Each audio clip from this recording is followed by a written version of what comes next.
If you want your ex to miss you, to regret the breakup, and ultimately to come back to you and give you another chance, there's only one thing you can do. You need to make them feel, truly feel the pain of losing you.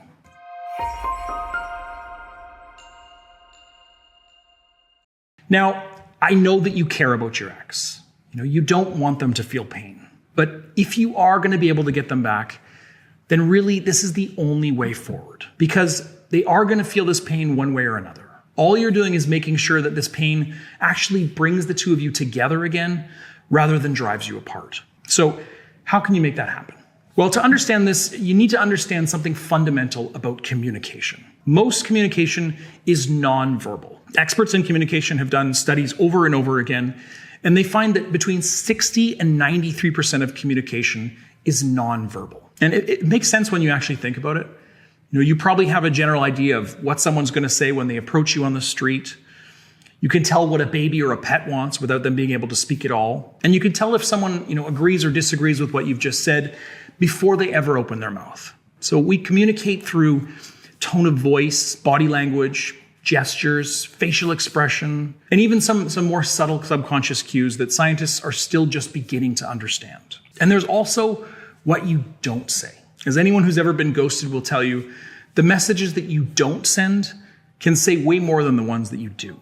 So what this boils down to is this. The words that you say are such a small part of how you communicate with the people around you. Now, this is a bit of a scary idea, especially if you haven't given any thought to what you've been saying non-verbally. And more specifically, what you've been saying to your ex without ever knowing it. And it means all the words you've been saying to your ex since the breakup don't actually matter as much as you really thought. You may have been telling them that you're totally over them and that you want nothing to do with them. You may have been saying that you love them and you want them back and can't live without them. You may have been telling them that they made the biggest mistake of their life and that you hate them for how they treated you. Or maybe you've been playing it cool, trying to be their friend and act like you're fine with the breakup and it's all good. Now, some of this will get through to your ex, but mostly they'll be getting an entirely different message that will overpower whatever it is you've been saying.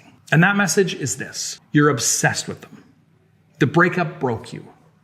You want them back more than anything in the world.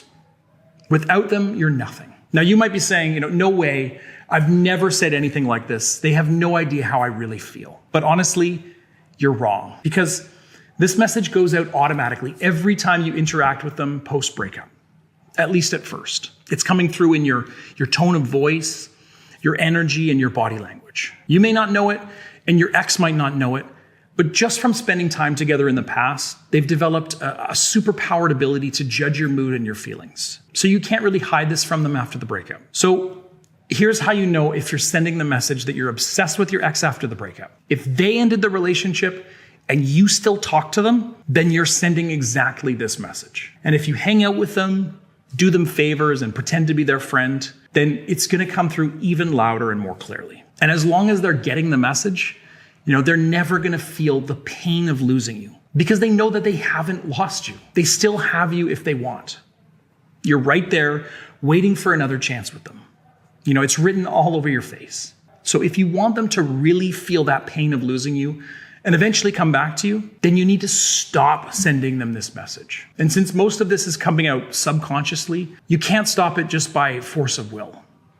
You can't just change your feelings overnight. So really, you have only one option here, and that is you need to disengage completely from your ex for at least a period of time. Now, if you don't spend time with them, talk to them, or interact with them at all, then you won't be sending this message. In fact, you'll start to send a very different message, that you're over them, that you're moving on, and if they don't act fast, you're going to be gone forever. This is how nonverbal communication works. You're acting like you would if you truly felt that way, and since they're not getting any other message from you, they have no choice but to believe it. So you might say, I hear you, Brad, but it's too painful to fully disconnect from my ex. I'm afraid I'll just lose touch with them, so I'll just instead, talk to them a little less. Well, this is the first way you can screw this up, and that is by doing no contact in half measures. Because if you do this, it's just not going to work. It's actually probably going to make things worse for you because you'll give your ex a chance to slowly wean themselves off of you, and you won't give them any sense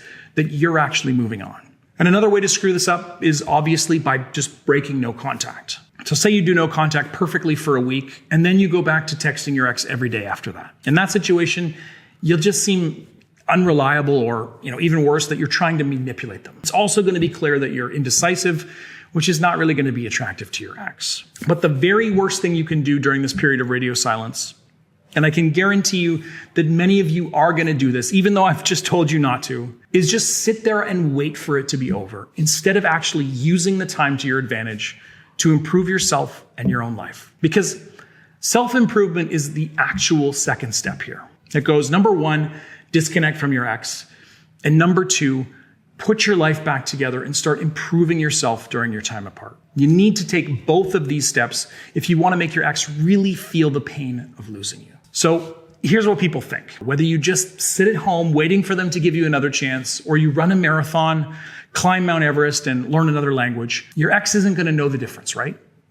Because you're not in contact. And that is true, at least until the two of you start to reconnect. Because if you do nothing during your time apart, you're going to come across as just as desperate and obsessed as you did the day before you went silent. Now, you will be in a slightly better position than you were before, but really not by much. Because the whole point of no contact is to break the cycle. You want to upend your ex's feelings and expectations by acting in a way that they don't expect. You want them to think, maybe I misjudged them.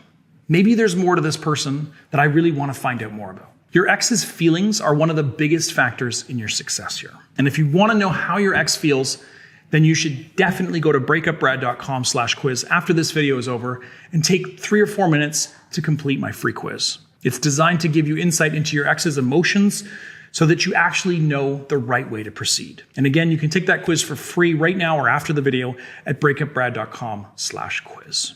And while your ex's feelings are important, which I just said, so are your own. Because if you don't change, then your feelings aren't going to change either. You'll still be the depressed and anxious wreck that you are right now. No offense. So you need to make the change yourself. And self-improvement is the best way to do that. Don't dismay. Many people get stagnant in life, especially towards the end of a long-term relationship. So if you're watching this video, it's safe to assume that you have probably been stuck in a rut lately. So you need to break out of that rut and show your ex and yourself what you're truly capable of. That means you need to stop wallowing in pain and sadness and take steps to truly improve your life. Start by just setting a few goals. It might feel daunting, but I find it's better to have at least a few goals going simultaneously so that you can really build momentum and have somewhere to turn if you get stuck. Because if you only have one goal, then when you mess up and you hit a setback, which will happen, then you're going to feel lost. But if you have something else to occupy your time, you can take setbacks as they come. But whatever you decide to do, make it something that you can complete or at least get seriously invested in the next month or so. You want to come out of this time with a solid victory. Make sure the goal is measurable and achievable. And then the most important part is to just get started. It's easy to say tomorrow, next week, next month, but that attitude is not going to get you anywhere. You need to take steps today if you really want to make it happen.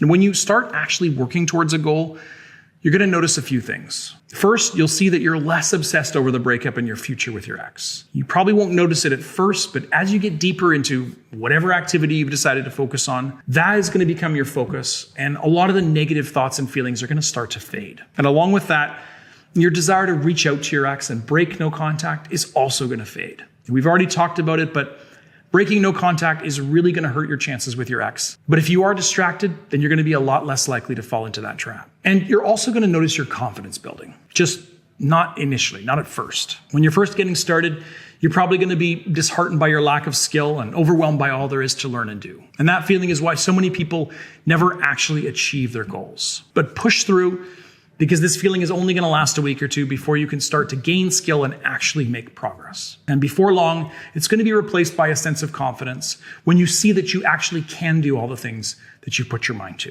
But as much as I'd love for you to feel better in your life, I really wouldn't be telling you this if it didn't help you get your ex back as well. So when you do start to reconnect with your ex, before you even tell them what you've been up to during the time apart, even if they never find out about the progress you've made during that time, they're going to feel that newfound confidence just in how you talk to them and how you treat them. This is really truly subtle stuff here, but that's what makes it the most valuable, because you can't fake it. I'm sure you've heard that advice, just act more confident. And if you're anything like me, then you probably just laughed because you know that it's impossible to fake confidence like this. You have to actually earn it. And this is the way you do it, through sustained, consistent self-improvement that takes you places you probably never even dreamed of. And if you do follow my advice, one of those places it will take you is into a new, better relationship with your ex. It's not going to be easy, but it will be worth it in the end. And speaking of the end, that brings us to the end of this video.